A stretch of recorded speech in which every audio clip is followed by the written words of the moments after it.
Hey guys, thank you so much for tuning in today. In this video, I want to go over my methods for how I retouch my portraits. For me, retouching is a very critical part of my workflow and has a lot to do with the sort of painterly quality that I get in my images. Today, we're going to be going over three things: cleaning up the blemishes on the face, removing any flyaway hairs and cleaning up the hair, and then rendering the skin to have a nice cohesive finish to it. These few steps cover the bulk of my editing workflow. Now, a couple quick things before we get started. There's no one right way to do anything in Photoshop. That is, there are a number of different approaches and techniques you can use to achieve any one desired result. So be willing to play around and experiment with new methods, and especially if it's gonna make your retouching workflow faster, definitely use that. Now, that said, there's also a lot of bad retouching advice out there, and for me, a really simple approach that I take for whether or not I want to use any given method is I simply ask myself, does this image look photoshopped? If the answer is yes, then I'm going to move on from that and try a different technique. I want my images to look as natural as humanly possible. Number two, the methods that I'm going to be going over today are non-destructive. That means that none of the work that we're doing is going to be affecting the original photo itself. We're going to build layers on top of it in such a way that we can go back in and refine our work later. Screen fatigue is a real thing, or retouching fatigue. When you're working on an image for a long time, after a while you start to lose your ability to see the image objectively, and it feels like you don't know what you're looking at. You can't tell if the colors are off. You can't tell if something's rendered too much or too little. So I like to leave my images cold for a day, come back the next day, and then I'll have a much clearer idea of the work that I've done and any further tweaks or adjustments that I'll need to make. Number three, I am very weary of doing anything that takes away from the way the individual actually looks. Things like scars, moles, anything that changes the shape of the individual's face and changes the way that they look, or taking like 20 years off of a person's, like, the lines out of their face. I just feel like that's a massive crime against society and only fuels the unrealistic and impossible standards that people are led to believe that they're not holding up. But that's for another video. I want to photograph an individual, show them exactly as they are instead of trying to change what is there. I don't think that's good for our mental health. Finally, don't let Photoshop be a crutch for bad images. You really want to try to get the image right in camera and just use Photoshop as a tool to kind of enhance and polish the image. You know, I'm from Lancaster County, and I've said it once, I'll say it again. You can't make chicken salad out of chicken shit. So don't fix it in Photoshop, get it right in camera to the best of your ability. All right, that's it. Let's retouch a portrait now. So here we are in Photoshop. And if you want to follow along, I've included this image in the description of this video. I'm going to do my best to explain the processes behind what I'm doing instead of having you just memorize the steps, in an effort to help you better understand the kind of inner workings of Photoshop and what is possible.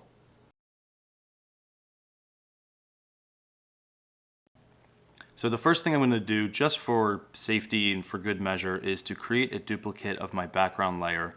I can click and drag down to New Layer to create a duplicate, or I can simply hit Command J on the keyboard. So the first thing I'm going to want to do is remove some of the blemishes, some of the dry skin on the face. I'm going to create a new layer by clicking down here on the plus icon, and this will create a new blank layer.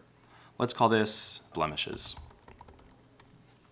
Now let's go to the Healing Brush tool over here and select Healing Brush tool. I would not recommend the Spot Healing Brush tool, as this automatically selects the source point for you, and sometimes it can't quite figure out what it's trying to do, and instead of giving you the nice texture, it will kind of just give you a blurry blob.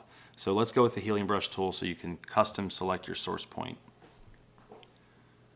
For source, make sure it's on sampled, blend mode is normal, make sure aligned is checked, and right here for sample, make sure you have current and below checked. If you just have the current layer, that current layer is completely blank, so there's nothing for Photoshop to be able to read from. If you have current and below selected, it's going to pick up the underlying layers, and so you'll be able to work off of that as your reference point. So right click here, anywhere on the screen, and this will pull up your brush properties. Make sure the hardness in this case is probably just 10% is fine. It could be 0, anywhere from 0 to 25% probably. And then for size, you can use your open and close bracket keys to adjust the size. This is a little bit quicker for me, and so I prefer to do it this way. Let's remove this blemish right here. We're going to select a sample of skin that is a little bit more cohesive and that we want to sample from. So this area looks pretty nice. I'm going to hold the Option key and click. And now I've selected my source point. Now I'm going to go over here and just click and fill that in a little bit. And just like that, the blemish is completely removed. Whatever blemishes you're removing, make sure that the size of the brush is a little bit larger than the entirety of the blemish. So here, I can actually go a little bit smaller. Let's select over here as our source point, and we're going to click and just brush that away. And that looks pretty good. Let's continue around the entirety of the face, looking for other blemishes that we can remove.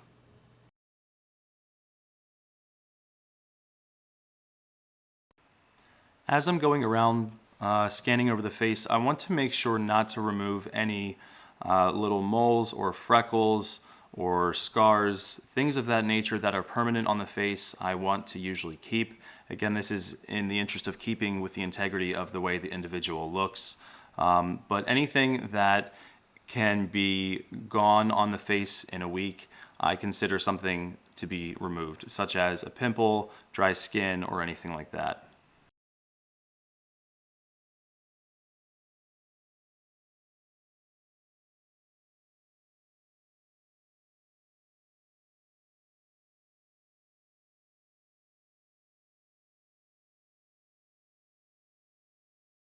Removing some of the fuzzies around the chin, let's just make sure anywhere that you're removing something and there's a hard edge involved, make sure that you align the hard edge with the path. So for example, select the source point right on the edge and line it up when you come over here. Paint up and down, and that'll clean it up nicely.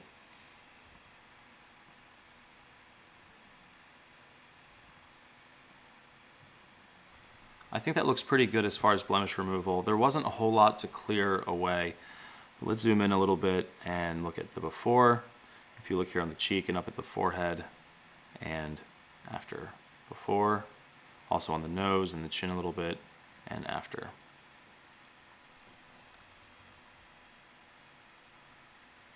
Before and after.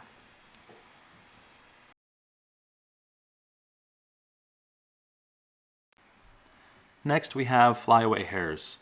Let's create a new layer, again by clicking down on the plus icon down here, and we'll call this flyaway hairs. All right. Now in this case I'm going to want to use the clone stamp tool, so go over here to the stamp and click clone stamp, or you can simply hit S on your keyboard.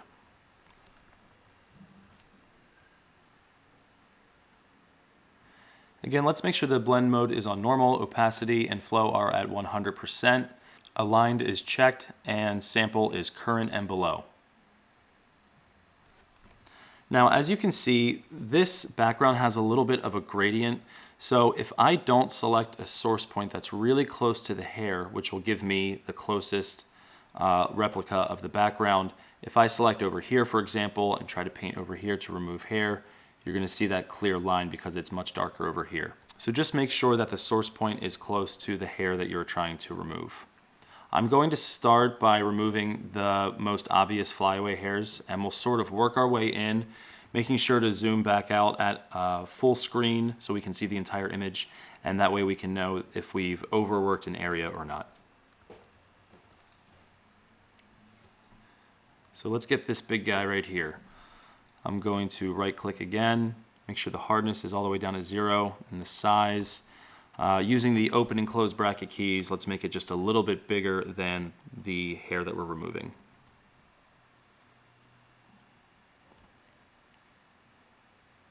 And just like that, it's gone.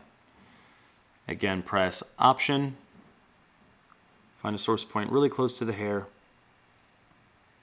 and paint it away. Now you can see because I have a really soft brush, I was so close to the hair that it actually started to repaint itself over here. So let's hit Command Z to go back a step. Let's make the brush even smaller, and we'll get just a little bit farther away so we're safe. Select another source point up here and just paint the hairs away.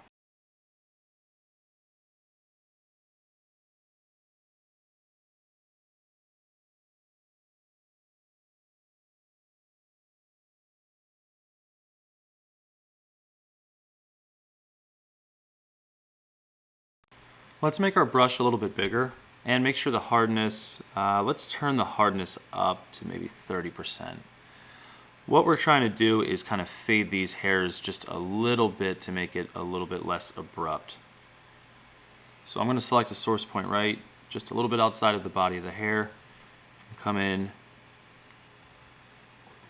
Let's also reduce the opacity to 50%.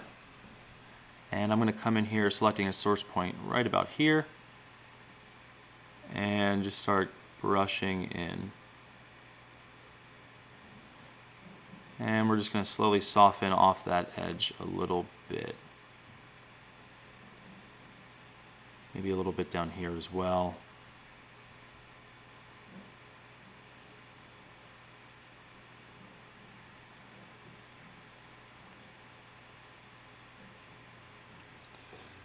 The hardness of the brush is going to be sort of dependent on the size of the brush. What I mean by this is if you have a really small brush, even if the hardness is way down at 0, that's very little surface area to work with, so it's still going to appear pretty hard.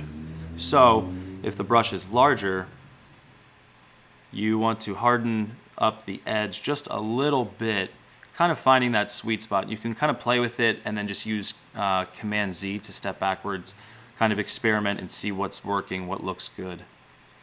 I think about at this size with a 30% hardness, this is looking all right for me.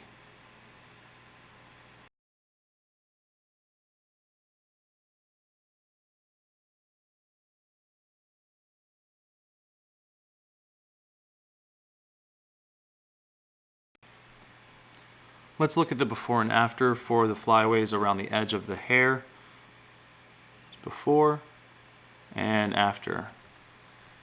And as you can see, this just looks a lot cleaner, a lot more cohesive. Removing a lot of these flyaways really helps with the overall painterly quality of the image.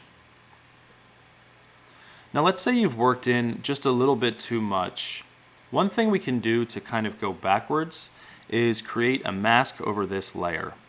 So to do that, go down here and click, and that's going to create a mask. So what happens is if we paint black on top of this mask, it's going to reveal what's happening underneath. So let me show you how that works. For this, we're going to take a regular brush. So just hit B on your keyboard or go over here and go Brush Tool. Let's have our opacity at maybe 50%. And we're going to increase the brush size by hitting the close bracket key. And make sure that your swatch down here, there's 2 swatches, make sure that this is black so that we're painting black over top of this layer mask. Hardness is maybe 50%. And let's start to paint in. And as you can see, it's starting to bring the original image back. So you can kind of push and pull going back and forth between a black brush and a white brush. If you go back to the white brush, you can just hit X on your keyboard and it'll flip your swatches. Your foreground and background color will switch. So making sure that the white is set. If you paint back in, it's going to show the work that you had just done.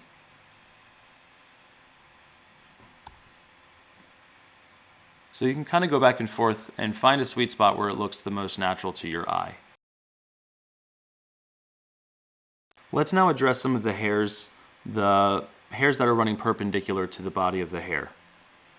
Now if you want, you can continue working on the flyaway hair layer that you have, or if you want to have separate layers, you can create a new layer by just clicking down here, and we'll do flyaway hairs 2.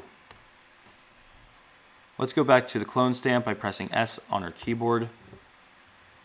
Our opacity and flow are at 100%, sample is current and below still. And the trick with this is really making sure that the source point that you're using is running in line with the body of the hairs. So what I mean is the strands are running across this way. To remove this hair, let's shrink this down and get even closer. We want to line it up with, let's say, right down here, this black line. So hit Option on your keyboard, holding Option, just click, and make sure that lines up. That looks good. And then start to run it right up. And we're going to have to continually select source points so that this makes sense and that it looks natural and doesn't end up looking choppy.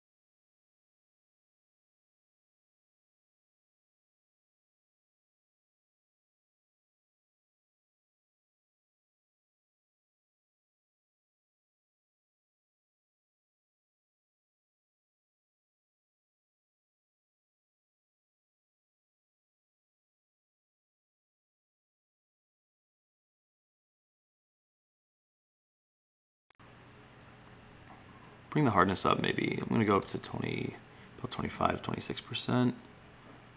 Let's try to brush that out. Okay, not too bad. Sometimes if you're working within a curved area, this is pretty detailed, but what we can do is just create a new layer. Actually, let's go back 2 steps. We'll create a new layer, and then when we sample an area here,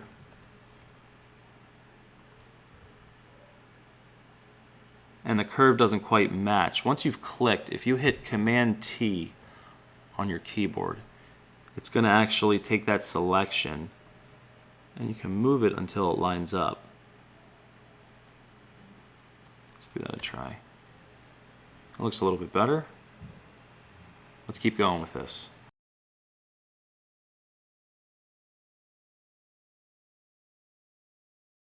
This is certainly a tedious process. There's a little bit of tool marking up here, and if I want to fix some of that, I can create another layer mask by clicking here and making sure that I have a black brush down here and that I don't have my clone stamp, but I have my brush. So hit B on the keyboard and shrink the brush down a little bit. And we're going to paint it back in just at 50% opacity.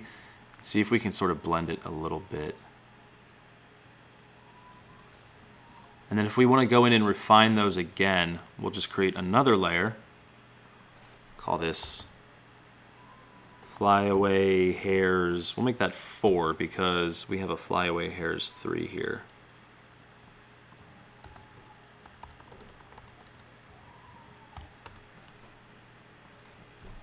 So we'll go back in, clone stamp, tiny brush, and we'll try to work this out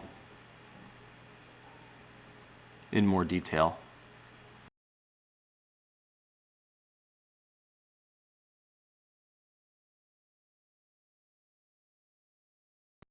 We can group all of these layers together by holding Shift on the keyboard and making sure that the top one is selected, coming all the way down to Flyaway Hairs at the bottom. Hold Shift and click. Now we have all of them selected, and press Command G on your keyboard and that will be a group.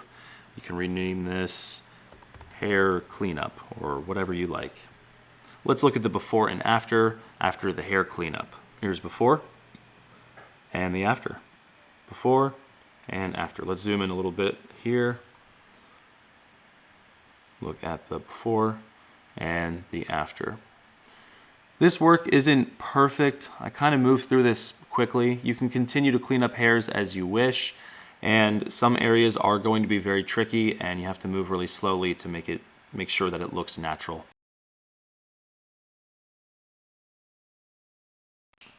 Finally, we have dodging and burning. This for me is kind of where the magic happens and how you get a more painterly effect on the face. Now, the subject here already has very good skin, but by removing some of the just tiny little nuances, the differences in the skin, we'll get a more cohesive look. It really just comes together and has a nice polish to it. So there are a few ways to do dodging and burning, and the way that I like to approach this is we're going to create a new layer, but instead of just clicking, we're going to hold Option and then click. This is going to pull up a dialog window. I'm going to call this Dodge and Burn. This is unchecked, color doesn't matter. Mode, let's make that soft light. And after we do that, we're going to click this box, fill with soft light neutral color. So what this did is created a layer on top that is 50% gray with a soft light blending mode. So you're not going to actually see this gray layer. What we're going to do is paint black and white on top of this 50% gray layer. And in doing so, we're going to darken and lighten certain areas of the face.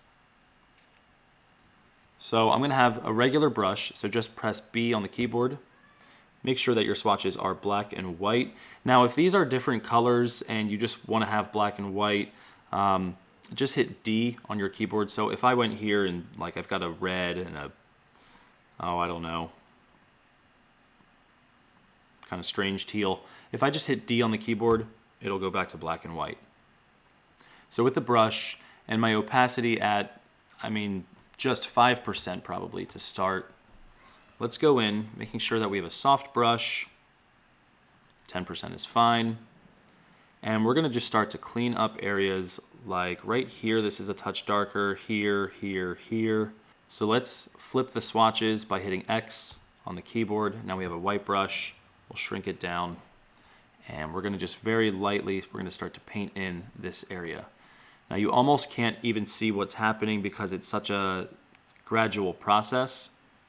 But when I show you the before and after layers, you'll see the work that is happening.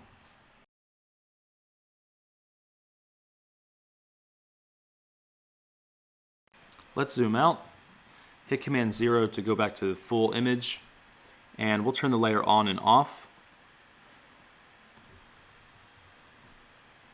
And again, the difference is subtle, but there's before and there's after. And this is just slowly cleaning up the face and making the whole thing a little bit more cohesive.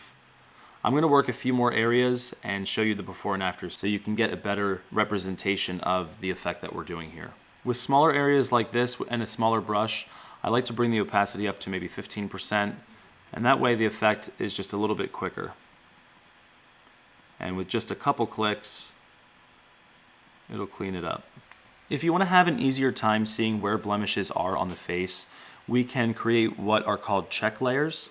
What we're going to do is make this black and white and then boost up the contrast so that we can see where the blemishes are. Once the dodging and burning is complete, we can just delete the check layers. So let's go down here. We're going to go to Hue Saturation and bring the saturation all the way down to -100. We're going to create another layer, a curves adjustment layer, and just click here and drag way down.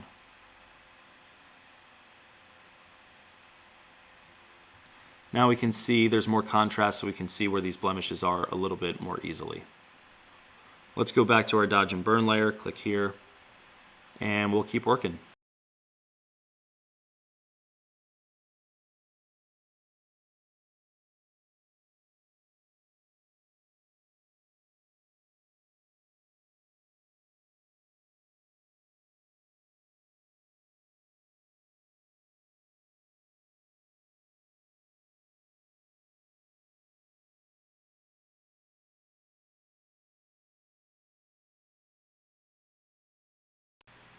We want to do a combination of working detailed areas and also zooming out and working more of the overall face. So I want to increase the brush size, and like this entire area is just a little bit dark. Let's brighten that up a little bit and run it over the whole thing.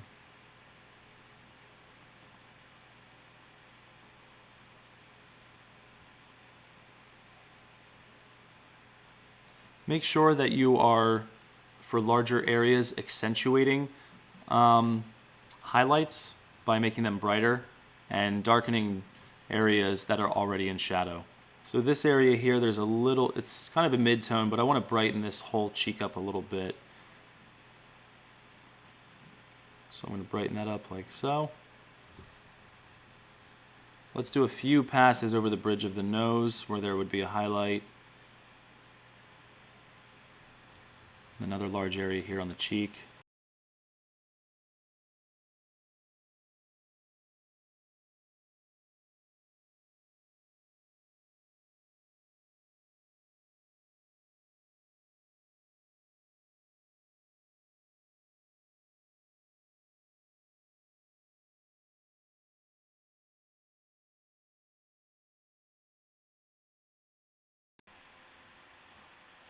I want to create a little bit of highlight in the eyelids. So let's bring the opacity up to maybe 15%. This might be a little bit aggressive, but let's get really close in here. And like these little highlight areas, I want to accentuate just a little bit.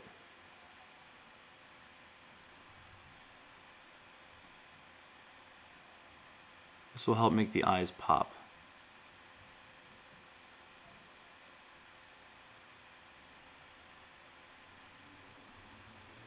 Bring the opacity down, maybe 8%.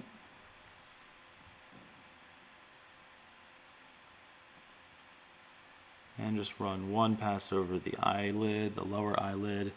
Let's do the same thing over here. And there you can see we've just added a little bit of light and life to the eyes. I think that looks pretty good. Let's keep going.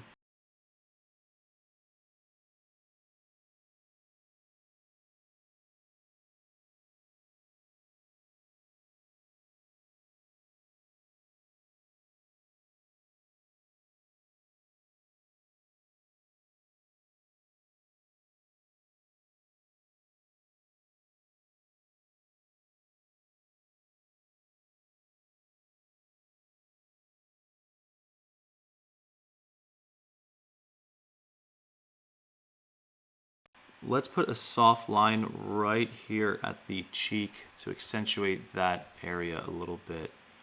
So soft brush, really low opacity, and just kind of make a pass through. Really, really gradual steps.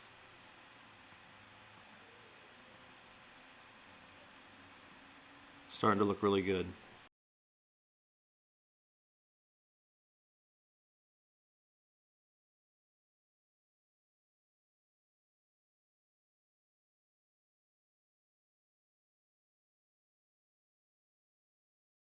All right, let's take a look at all the work that we've done so far. I want to turn these back on. I'm gonna make a group out of them. So Shift and click to select both layers and then press Command G. Let's turn that off now. And we can look at the original image and then the image with all of the work on top by holding Option and clicking on the eye on the bottom. So let's look at our work. Here's before and here's after. Before and after.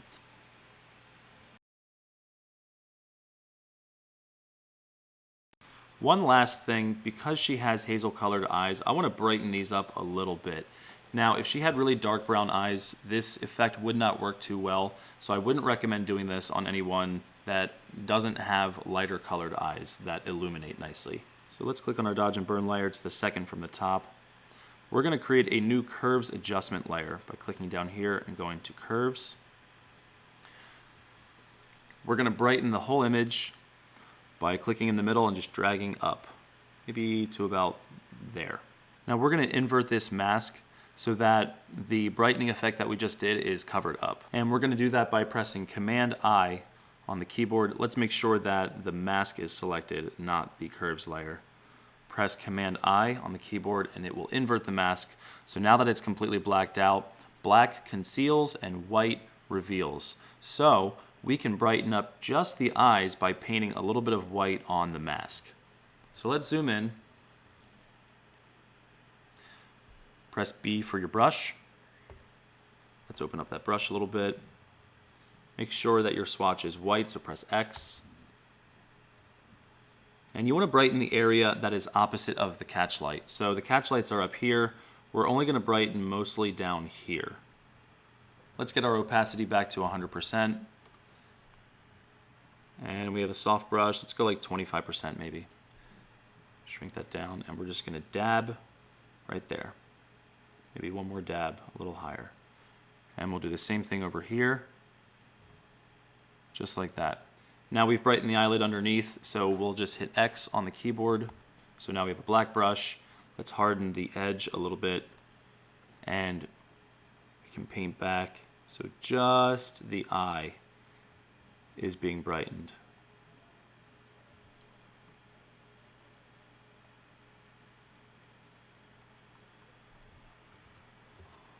That looks a little bit too crazy bright to me. What we can do is go back to our curves and bring the exposure down a little bit until it looks a little bit more natural. Let's look at the before and after by clicking on the eye of the layer. And that just gives it a little pop, and I think that looks really nice. Once again, let's look at the before by holding Option and clicking on the eye of the base layer. There's before, and there's after. Before and after. And there you have it. There's your final retouched portrait. Okay, that's everything. Thank you so much for tuning in today. And if you have any questions after watching this, just leave a comment in the section below, and I'll be happy to help you to the best of my ability. Also consider liking and subscribing. That would be super helpful for me. So thank you again, and I hope you guys have a great day. Later on.